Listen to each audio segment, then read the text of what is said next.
Well, I mean, there are all these rights that people have that you can cancel any timeshare within 5 days, things like that.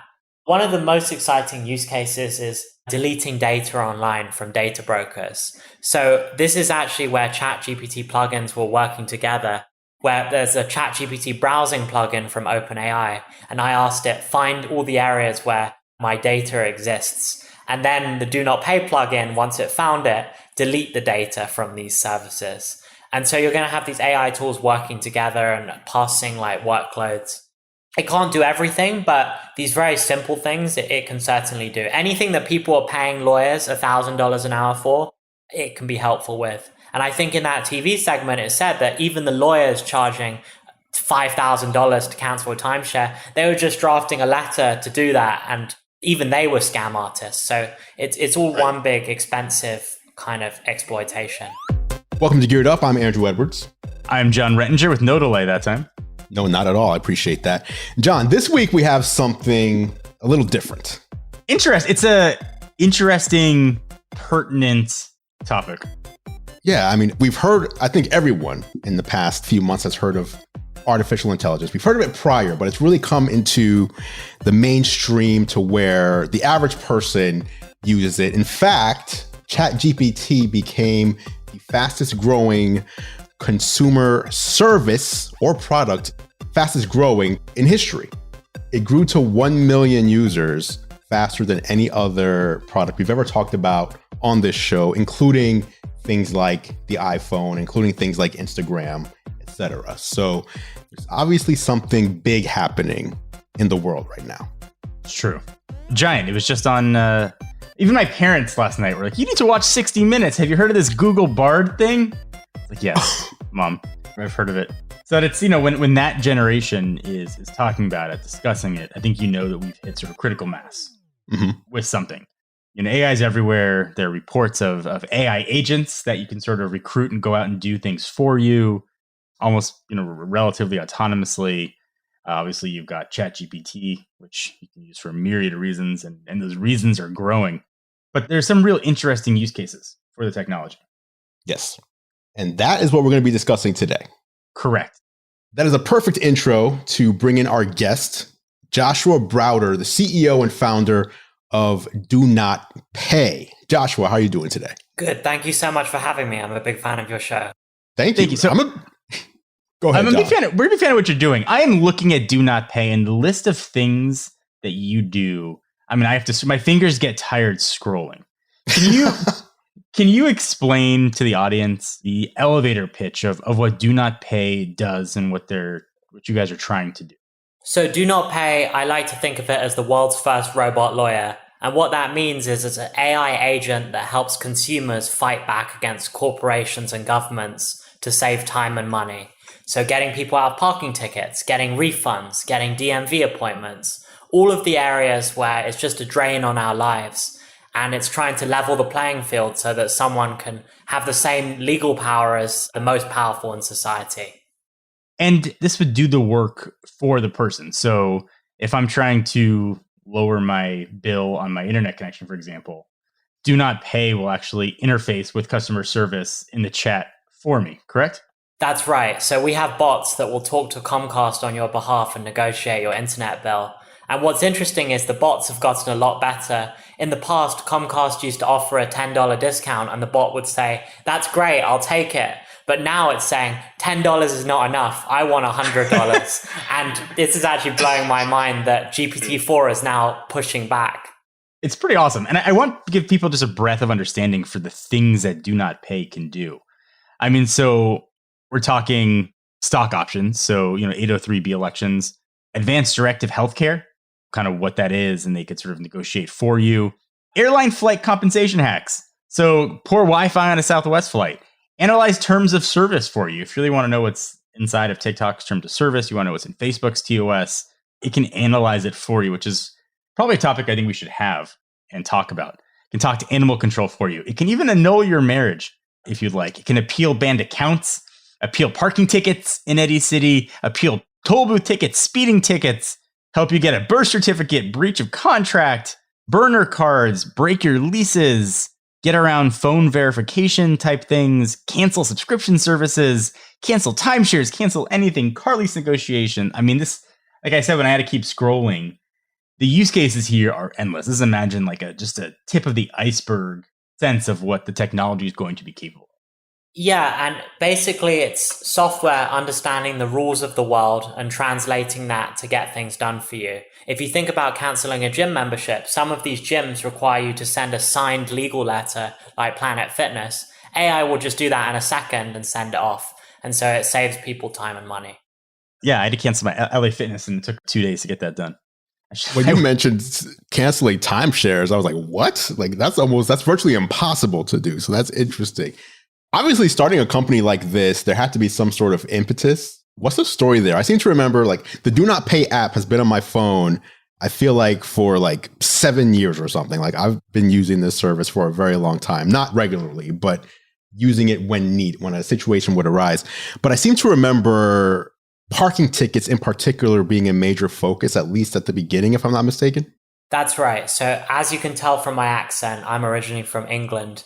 I moved 7 years ago to study here in America, and I'll use the excuse that the Americans drive on the other side of the road, but I got all of these expensive parking tickets, probably because I was a terrible driver. And I learned something, which is if you know the right things to say, you can get out of your tickets. And so I started DoNotPay just to help my family and friends. But it turned out everyone hates parking tickets and it went viral. And I've been working on it ever since. Joshua, what's your background? How did you get here? It was always my dream to study at Stanford. I taught myself iPhone app development using their videos. And so I thought if this is what the YouTube videos are like, one could only imagine what this university is like. So I studied there and I've never worked on anything else since DoNotPay since then. So this started while you were in college. That's right. And there was this rumor that I was the guy who could get people out of tickets. And so everyone was coming out of the woodwork, sending me iMessages, sending me Facebook messages, sometimes not even saying anything, just pictures of their tickets. And I was spending all this time copying and pasting documents in Microsoft Word. And I thought, this should be an app. And that's how I got started. Okay. So you started with parking tickets, hence the name DoNotPay, which is do not pay your parking ticket. Use this service instead. We'll get you out of it.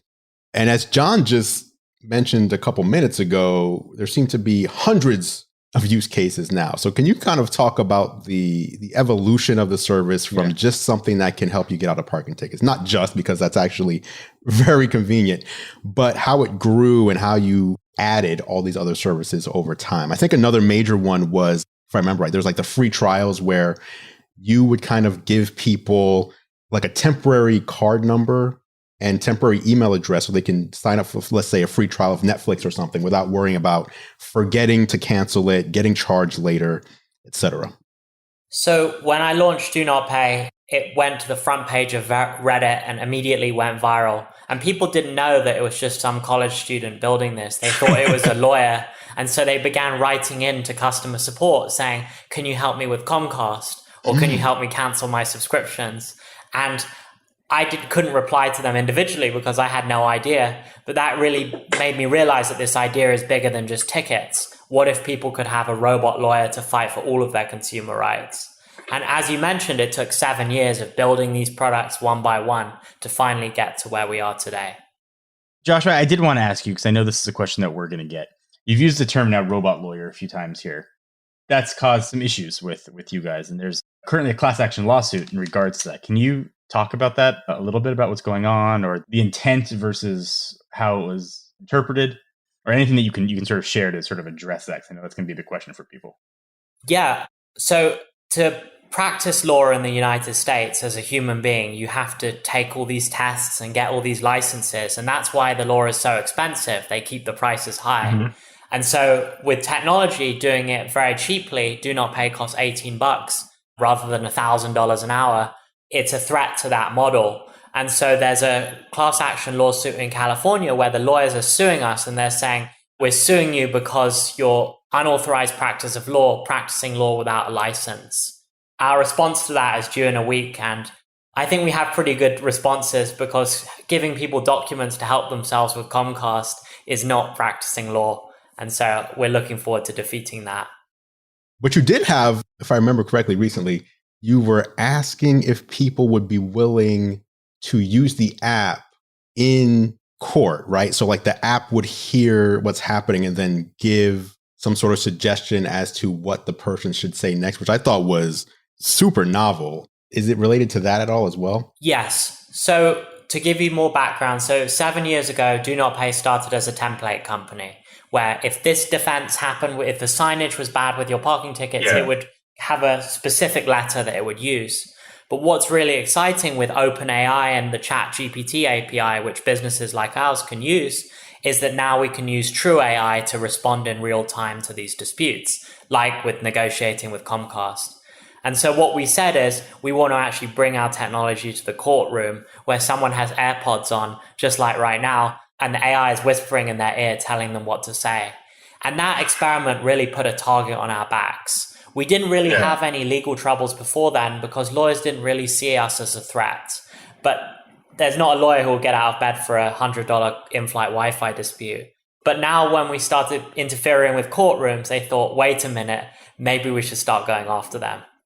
Did anyone actually take you up on that and do it? Did anyone actually have the AirPod in and use DoNotPay in the courtroom? We were experimenting with it, but ultimately they scared us away. They actually got the government prosecutors to say, if you do it, we will give criminal charges against you. So we decided not to do that. And now we're at the tail end of that, trying to defeat this lawsuit. Okay. Do you think that in the future, this is where things are going, or is the law regarding law so specific and tight that having AI represent you or even just advise you in a court of law isn't something that you think we'll see? All these lawyers creating rules to stop AI is like the dinosaurs suing to stop the ice age. It's inevitable. You can't stop human progress. And the majority of Americans can't afford legal help. I think the statistic is over 80% of those who need legal help can't afford it. And so, of course, everyone will ultimately be using technology to help themselves. They might be able to slow it down for 6 months or a year or maybe even 3 years, but you can't stop progress. That's fair. So obviously AI has taken a lot of headline space recently, but AI is not new, but the new use case of AI here. So with OpenAI, ChatGPT 3, ChatGPT 4, so first, how has that fundamentally changed your business? And then I want to ask your opinions on AI, both for pro and against, from kind of the general arguments you hear about AI all the time. It's a lot of questions. The biggest thing it's changed is it's allowed us to go back and forth with these companies and governments. So when we started, you would send a single letter and you would either win or you would lose. But now a dispute, you can almost have a conversation. So if they say something back, you can respond to them with our system. And a big company might let $50 go, or a government might let a $100 parking ticket go with just a letter. But to really tackle these big disputes, you need to have a back and forth. So for us, it's really increased the value of the disputes that we can pursue. So one of the things we launched a few weeks ago was AI medical bill negotiation. So this is, instead of fighting $100 in-flight Wi-Fi, we can now fight a $10,000 medical bill with AI going through, identifying errors, generating a letter, and responding when the hospital responds. And so I think it's a really exciting time in helping people fight back. So like I might go into ChatGPT or another, one of their competitors and just ask it for some information about something historical, something that has happened, something factual, and not doing creative writing. And sometimes it'll hallucinate and just come up with its own facts that never happened. How does that play into this? If you're having a discussion, an AI discussion with whether it's a hospital or regarding a parking ticket or whatever, have you found that the AI, if it was a person doing this, the person would be lying. And obviously the AI isn't trying to lie and deceive. It's just auto-completing a sentence. Have you found a lot of that happening in these back and forths with companies where the AI might give incorrect information that then in turn gives you a worse outcome than you would have wanted to see? When we started building these systems, the AI would lie a lot. So to give you a concrete example with Comcast, to get people lower internet bills, it would say things like, I had 3 outages in the past 24 hours. And that sort of stuff wouldn't be true. And so what we've had to do is we've had to build guardrails to make sure it always tells the truth. That can be in the prompt, as in what you're asking the AI to do. So we say stick to the facts. But we've actually also built other AIs that make sure it doesn't include irrelevant or untrue information. ChatGPT by itself is not a very good lawyer. It makes up cases, it hallucinates, it does all these things. But what it is good at is if you feed it maybe 100 documents and you say, based on these 100 documents, write an argument to get someone out of an internet bill, then it is very focused. So ChatGPT is almost a good freshman college student, but we have to send it to law school to get it over the edge. Okay. And it sounds like, so you're not just relying on, OpenAI, like you actually have built your own AI systems as well. That's right. And the best thing about the law is that there are all these cases right now saying that AI stole the artist thing and the training data. But with the law specifically, all court records are public. It's the First Amendment. And so it's the best training data for any AI. And that's why I think this is going to be the first big use case. I wanted to ask you, Josh, you're obviously an expert on AI, whereas Andrew and myself are, let's say, active observers, I think, on it. But I was doing some research before our conversation today, and I came across an article from the World Economic Forum. And this is old. This is from 2016. But they were asking some ethical questions about AI. And this isn't necessarily directed at anything at DoNotPay, just sort of questions in general about AI. But I did want to ask you, one of the questions that they had was about AI mistakes. Who would be responsible for AI mistakes? And I think when you're talking about low-risk things like help me with an essay or write a letter, the mistakes don't matter. But as AI is getting more advanced, AI starts doing more things, and those mistakes start to have consequences. Who is the responsible party for AI errors? And in your opinion? I think the company who provides the AI is responsible. Right. And I think this is the biggest tragedy with AI. It typically gets in the hands of the big corporations and the government first. Yeah. So in my country, UK, it's already being used to give people speeding tickets. In the US, I think that's borderline unconstitutional. But in the UK, if you're driving too fast, not even just at a specific point, but if you get from one city to another city too quickly, the AI figures you were speeding and actually gives you a ticket. In US, for sentencing recommendations for judges, it's generated by software. And so I think you really have to be careful. And our job at DoNotPay is to give power to the people to fight back against these biased systems. And that's actually a good transition. I want to ask too, how do you think people in general and developers and people who are using these tools can fight AI bias, which sounds ridiculous, but the code is done by humans. There were some issues where software is used to predict future criminals, and they were showing bias against some certain nationalities. How can we create a level playing field, or just based on the nature of AI, is there going to be bias inherent in them just like there are in people? I think that the best thing about AI is that it can't be biased if it doesn't have the information to be biased about. So what I mean by that is you don't need to tell the AI what gender the person is fighting the ticket or what gender someone wants to lower their bill. It doesn't even have to have that information. And so what we try and do is we try and exclude any information that's not relevant to the case. It's just about the sign with the parking ticket and things like that. And that's how I think people can prevent bias. Go back to the ethics real quick for who's responsible. I want to get a alternative take. So obviously AI can mean a lot of different things. One AI that we've talked about a lot is self-driving vehicles. Yeah. Right. When it comes to AI mistakes and who's responsible, Joshua and John, I'm also curious what you think. Do you guys think that if the company is responsible, then a company that makes self-driving vehicles, you put the car or the vehicle in self-driving mode, gets in an accident and either damages property or hurts a person, that the person responsible for that or the entity responsible for that should be the maker of the self-driving software as opposed to the human who is in the car? I mean, you got to assume the first time that gets to higher courts, that's going all the way to the Supreme Court, and then we'll get a precedent. Sure. But what do you think? What's your opinion?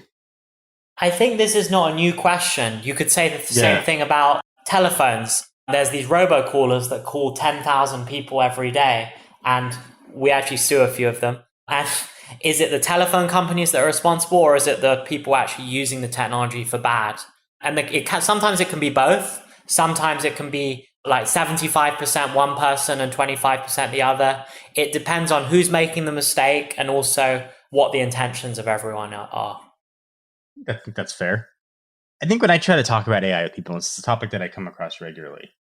Everybody always kind of goes back to Terminator. What happens if they go back? What happens if they try to take over? But the people always think you can just pull a plug and the AI is shut down, right? Oh, AI has gone bad. Just pull the plug. That's obviously not true. But I think what people are asking, they don't necessarily know what they're asking is, how do we stay in control of a complex intelligence system? Like, how are we the ones in control, or are we ultimately just not going to be controlled? Like a child, you birth it into the world, you hope for the best. It seems like every 3 weeks, the AI is making years of progress. So like the past few weeks, the big development was this auto GPT stuff. Yeah. So these are bots that can go on websites and do clicking, which is very useful for us actually. And when we were deploying it, we were actually very worried. What if it goes crazy?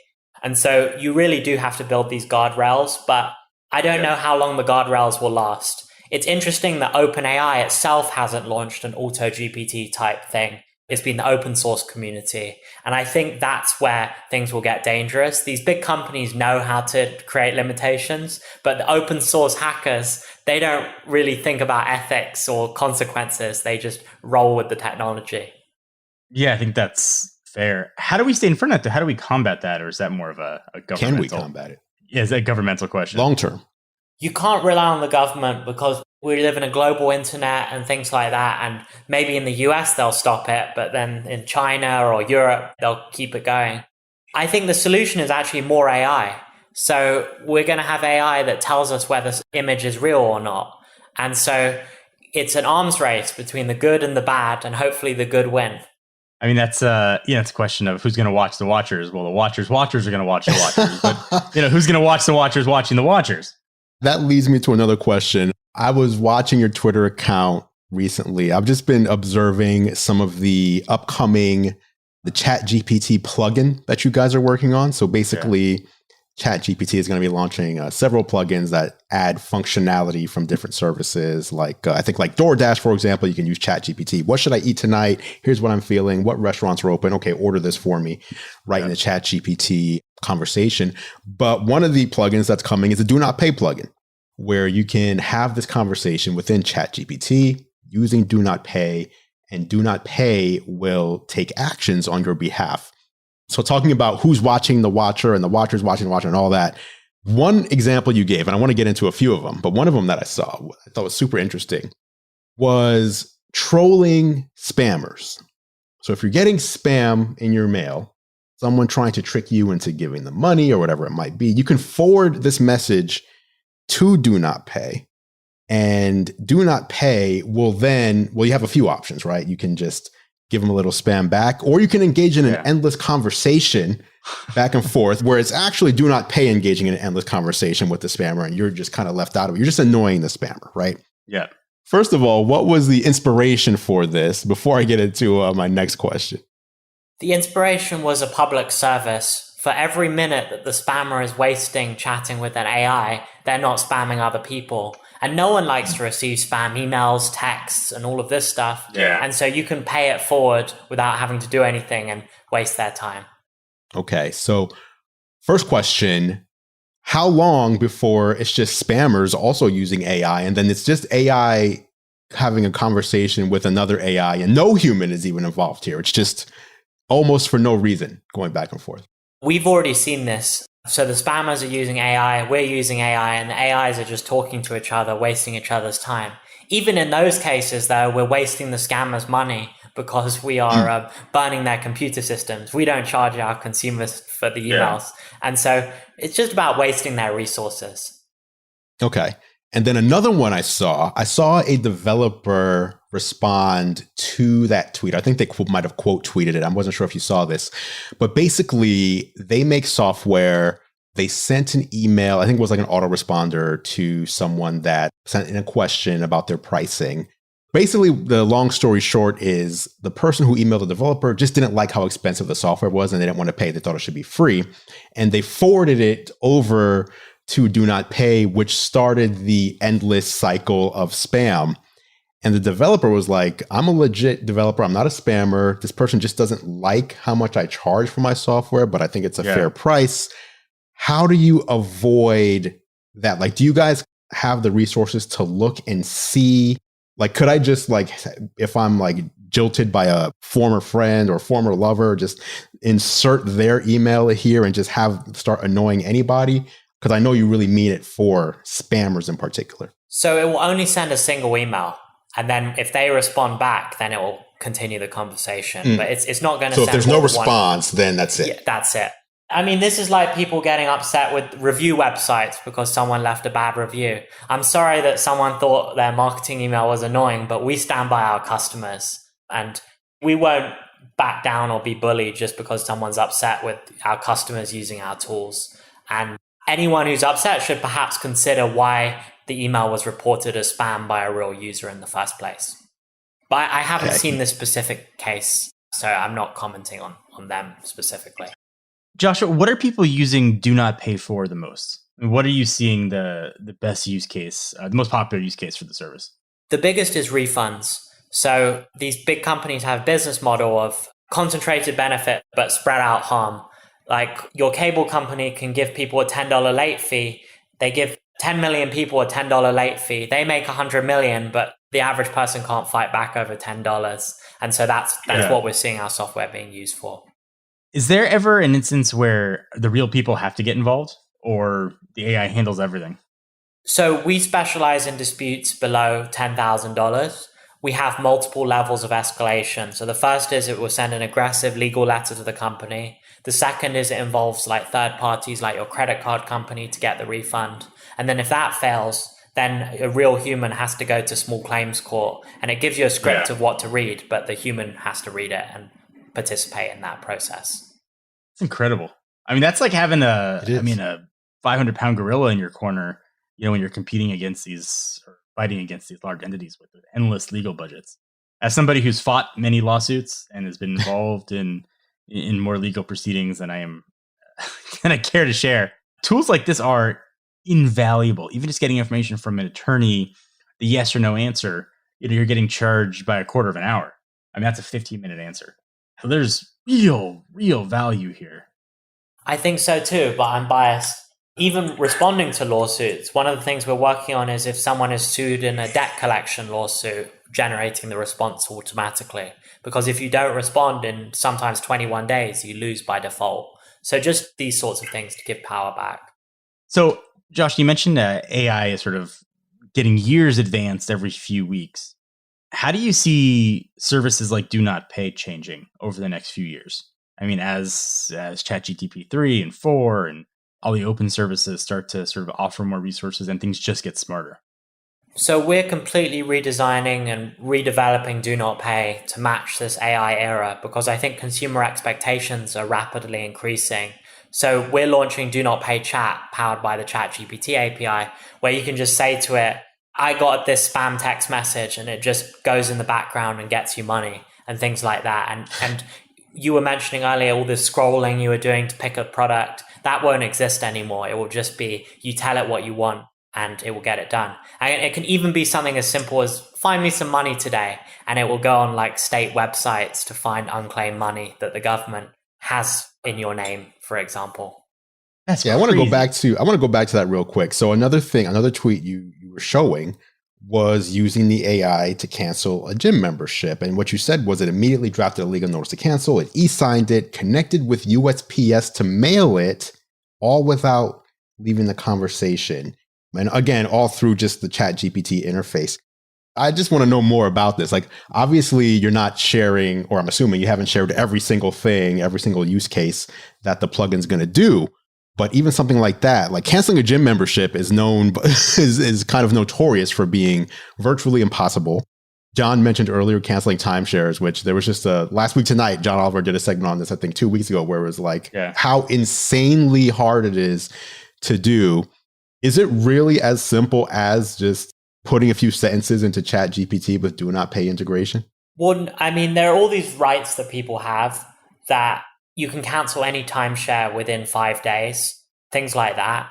One of the most exciting use cases is deleting data online from data brokers. So this is actually where ChatGPT plugins were working together, where there's a ChatGPT browsing plugin from OpenAI. And I asked it, find all the areas where my data exists. And then the DoNotPay plugin, once it found it, delete the data from these services. And so you're going to have these AI tools working together and passing like workloads.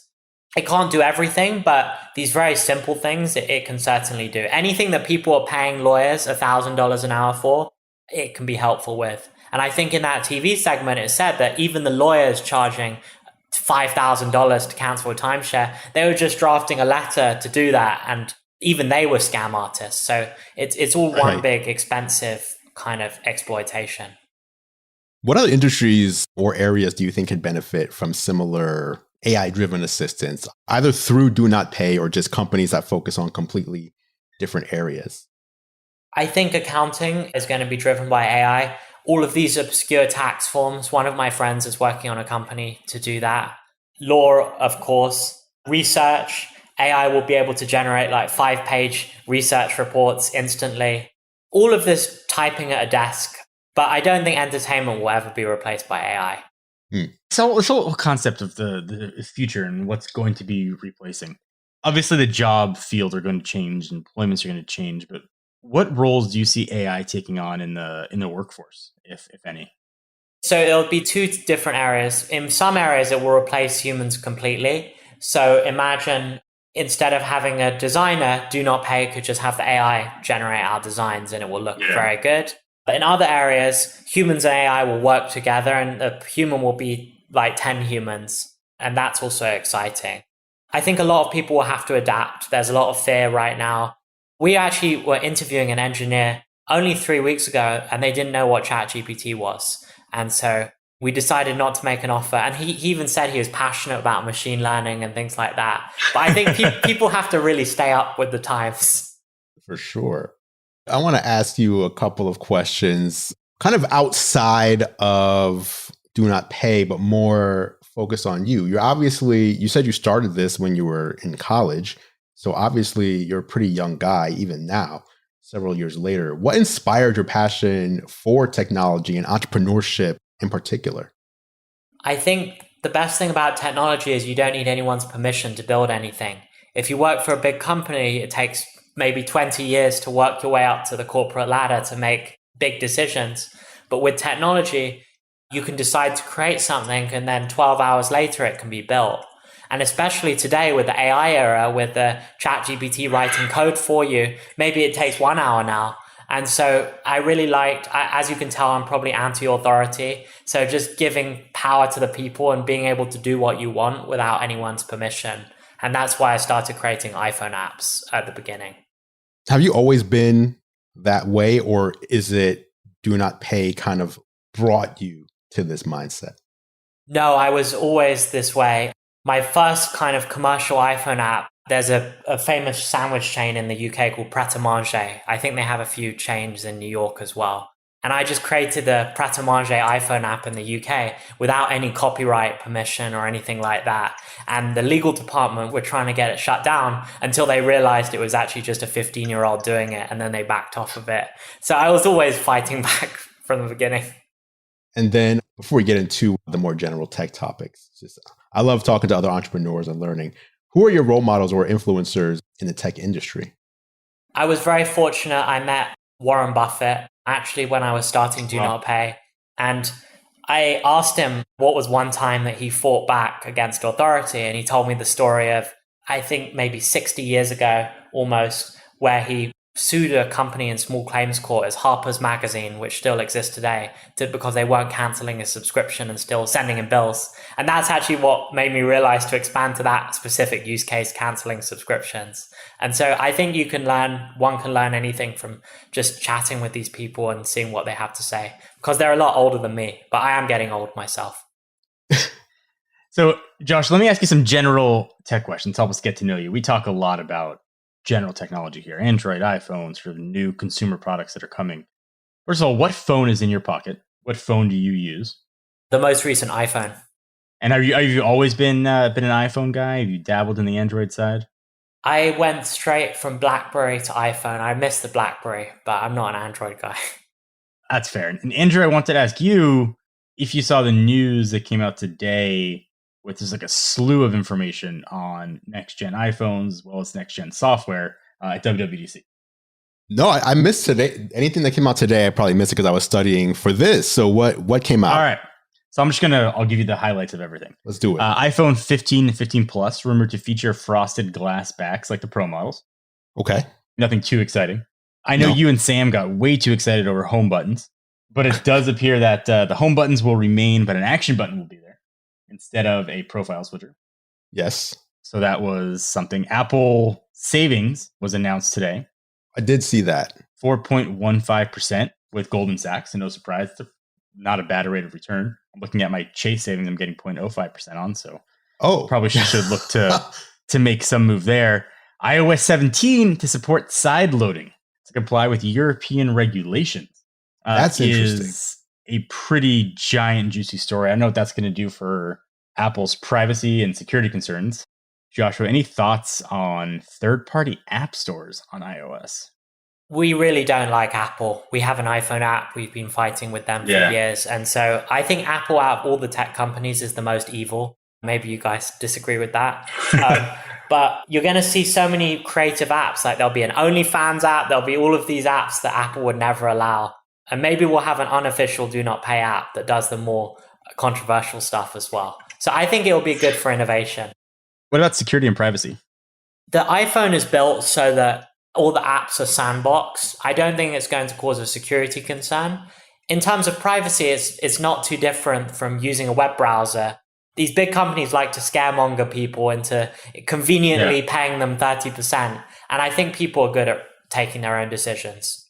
Fair answer. I have a question. So usually when I meet someone who thinks Apple is evil, whether it's from a developer side or just a user side, they are not carrying an iPhone in their pocket. So explain how you hold that belief, but still carry an iPhone and use a Mac. I have to put two hats on. I have to put the small developer hat on and then the consumer hat on. As the consumer, it's a really great product. But as a developer, it's clear that they write their policies in a way that's an evil monopoly. And the way they change it, they really care about maximizing their own profits. And I've been squeezed. My friends have been squeezed. If you look at OpenAI, I don't think Apple will actually let some of the AI transactions go through on ChatGPT when they have an iPhone app. I think that's actually one of the biggest limiting factors to AI and ChatGPT as an iPhone app. Apple aren't going to let you subscribe to ChatGPT without paying them. They're not letting you pay Twitter creators without them taking their own cut. So they're just trying to extract the tax. Interesting. I have more news, but Josh, I do want to ask you. So someone who's going to sign up for DoNotPay, I'm going to sign up right now. I have to give my email address or phone number. And then after that, I have to link a bank account or credit card. I imagine those things give people a bit of pause. Can you kind of explain that decision and what's happening there? Yes. So DoNotPay costs $18 a month, payable by bank account or credit card. Some companies, they work for their users. So with us, we work for our users because they pay us. Other companies like Facebook, the users are the product. When I started DoNotPay, it just went viral. It was completely free. And so I was thinking about various business models. Yeah. But I decided that we don't want to sell data and we don't want to sell targeted ads. And so the only other solution is have people pay us. How easy is it to cancel, or does someone need to use the DoNotPay bot in order to cancel DoNotPay? It's very easy to cancel. It's just settings and one click. People sometimes forget to cancel and then we refund them. We have to really be at a high level of kind of brand awareness with this because that's what we're fighting. Right, exactly. So Andrew, other news, 2024 iPad Pro model to get thinner hybrid OLED. Nothing too exciting there. But what the Watch OS 10 is being described as Apple's biggest software update since 2015. Which is when the original Apple Watch came out. Correct.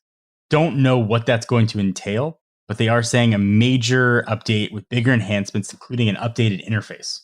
I don't even know, maybe not a honeycomb list of icons anymore. Maybe actual active widgets on there. Mac Studio will not be a one-off product. Gurman confirmed new MacBooks will be announced in June. MacBook Air, presumably the 15-inch the MacBook Air. I know that's Yeah. you've been waiting on that. Yep. And those were sort of the big news and story for the day. And the MacBook Air should launch with an M2 instead of an M3, and should be a 5 nanometer and not 3, like the M3 is expected to be. Which is the same processor. What's interesting is I also saw Gurman say there'll be updated MacBook Air for 13 and 15.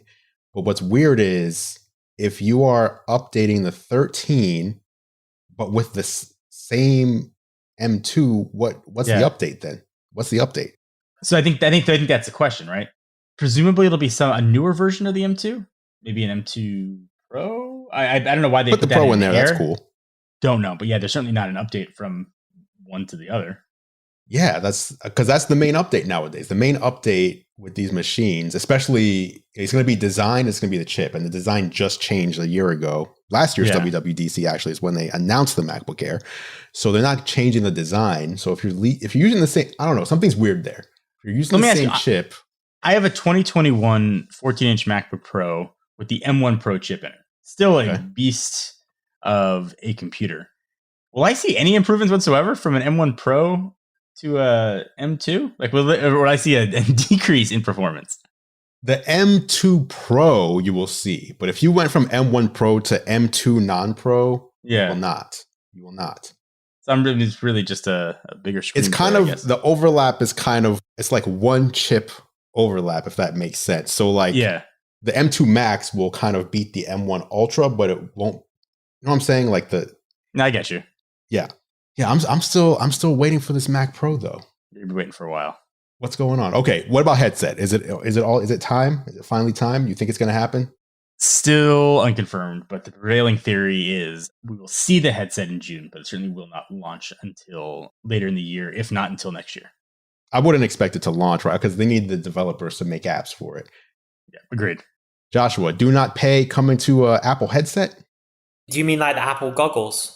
Yes, the Apple virtual reality, the highly anticipated and rumored virtual reality goggles that we're assuming we're going to see on June 5th. I told my engineering team we have to be ahead of this. The second the developer SDK comes out, we'll build something. We were thinking maybe like refund buttons hovering over everything you buy, things like that. Or just put me in a courtroom, right? Like I don't need to go to court. Bring my lawyer with me, my robo lawyer with me. Joshua, thank you for joining us this week on Geared Up. Thank you so much. This was a lot of fun, Josh. This is an incredible perspective and one that was very much appreciated. Let people know where they can find you, how they can sign up. Why should they sign up today after hearing this episode? You can sign up on DoNotPay.com. I'm on Twitter at jbrowder1 or at DoNotPay. You should sign up because we have modes if you have a problem with these companies, but if you don't have a problem, we have modes that are evergreen and can find money and fight companies even if you didn't know you have a problem. And that is it for this edition of Geared Up. Thank you so much for listening. Of course, you can catch John and I on YouTube. I'm at youtube.com/gearlive and John is at youtube.com/John4Lakers. Feel free to head over and subscribe to our channels to stay up to date on all the latest tech. Speaking of subscribing, you can subscribe to Geared Up in your favorite podcast app if you haven't done so already. Just search Geared Up, that's 2 words, not one, in Apple Podcasts, Spotify, Pocket Casts, Overcast, or really wherever you choose to listen. If you like what we do, please consider leaving us a rating and review. It really helps other people find the show. Geared Up is a Gear Live podcast, and you can see more from us at gearlive.com. Thank you so much for listening. For John Rettinger, I'm Andrew Edwards, and we'll catch you in the next episode.